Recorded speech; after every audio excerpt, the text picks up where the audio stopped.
Today we're going to show you how QSC can easily scale the Microsoft Teams room experience into a high-value space like this executive boardroom using an intuitive suite of resources, software innovations, and optimization tools. Let's go over the physical components first. First, the Teams Room compute device is running the Microsoft Teams Room software and is also connected to the room control console, in this case, the Logitech Tap. The Q-SYS core is connected to this PC through a single USB cable, which delivers all the room's processed audio, including the audio from the Sennheiser Team Connect Ceiling 2 microphone. This same USB cable also delivers the conference video from the native Q-SYS PTZ cameras to the Teams compute device. The Q-SYS core is also delivering audio signal to the QSC SPA series amplifier and the Acoustic Design series loudspeakers, as well as processing the control for all the audio, video, and environmental pieces in the room. The Q-SYS core can also present a room control interface on the Logitech Tap. So, in addition to all the expected Teams room controls, you can also provide the users with controls of the environmentals, cameras, video routing, etc., all on the same display device. This Teams experience comes to us through resources that are available for systems running Q-SYS Designer software version 9.0 or higher. This suite includes Q-SYS software components for Teams rooms, a control license bundle, design template, and a lot more. We've rethought these elements to help simplify the design and deployment process for these high-value spaces. So, keep a room like this in mind as we go to our computer and look at each of these elements and how they work together to make this all possible. Nate? Thanks, Patrick. Let's start with the Q-SYS Control for Microsoft Teams application, which is a standalone software that gets installed on the Microsoft Teams Room PC. This is what allows us to push the Q-SYS UCI to the Teams console device. Once it's installed, you don't need to do anything else with it, but it's a critical piece of this solution.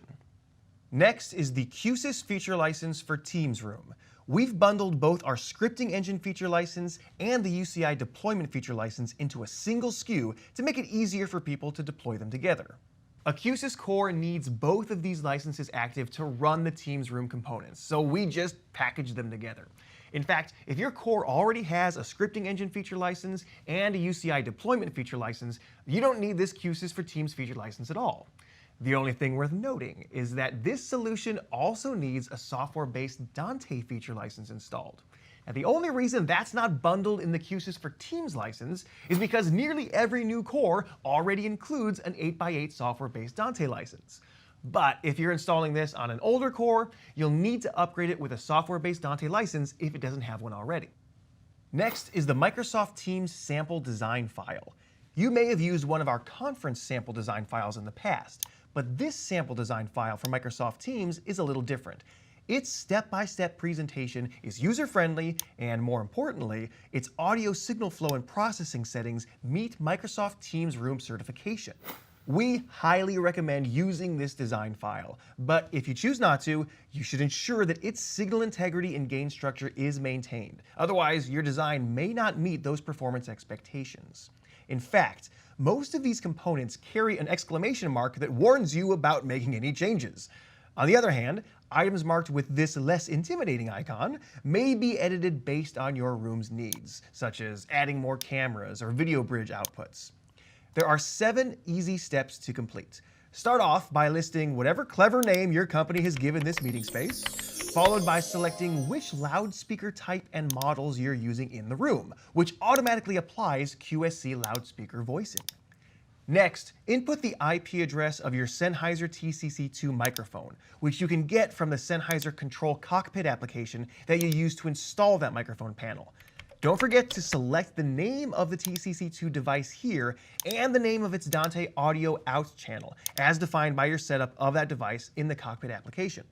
Critically, the TCC2 also needs to receive a return AEC reference channel from Q-SYS. So, you'll need to clearly label yours with a unique name here. Once you've named that Dante channel, you'll have to open your Dante controller application and subscribe this AEC reference channel of the TCC2 in question to the Dante audio flow that you just named. Step 5 is to enter the IP address of the PC that is running the Microsoft Teams Room application, and also to select the UCI in your design that you want to be displayed within its associated control software. By default, we've named this Room Controls. Under the hood, the Room Controls UCI is already linked to a new Q-SYS component called the Microsoft Teams Room component. This is what provides the control link between Q-SYS and the Teams Room compute device. But guess what? You don't need to worry about it because it's already in the schematic. But if you ever need to add this component to one of your own designs, you can add it from the inventory under Peripherals. This component also provides monitoring information from the Microsoft Teams Room computer back into the Q-SYS environment, which means you can monitor the health of all your Microsoft Teams Room PCs with Q-SYS Reflect Enterprise Manager. Wait, what?